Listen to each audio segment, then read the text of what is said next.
It's a familiar sight to many, but the days of the local butcher could be drawing to a close.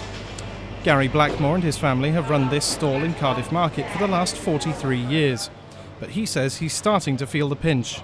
Myself, my brother, my father, we started off. Then it picked up trade and there was about 8 people here working.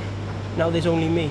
It's always been one of those trades where you've got to really keep on the ball, like kind of thing, but it's with all the competition we got now, it's making us struggle a bit. Mr. Blackmore says part of the reason why his trade is struggling is competition from supermarkets, which are able to undercut his prices. I spoke to people in Cardiff to find out if they still use their local butcher. No, I find my local supermarket is a lot more convenient and generally lower prices as well, but I would like to use a local butcher more often. I use a supermarket mainly for convenience and due to opening hours. I used to use one just down the road from me, but I'm afraid he's retired and nobody's taken his place. But competition from the supermarkets isn't the biggest threat to the future of the local butcher. Some say there just aren't enough young people going into the trade. Yeyan Pincott is one of only a few butcher's apprentices working in Cardiff.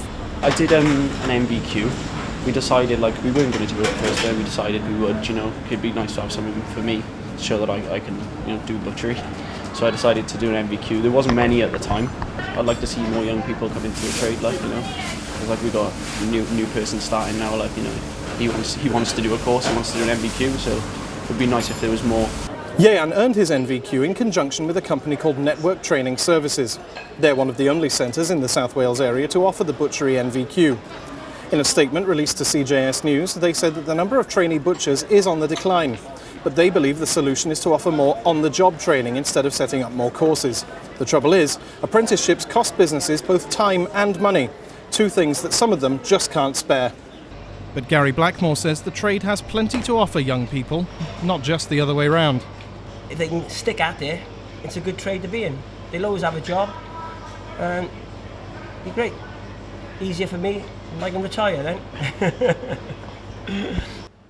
Until then, Gary's still on the hook, but hopefully, by the time he's ready to hang up his cleaver, he'll have someone to hand his apron to.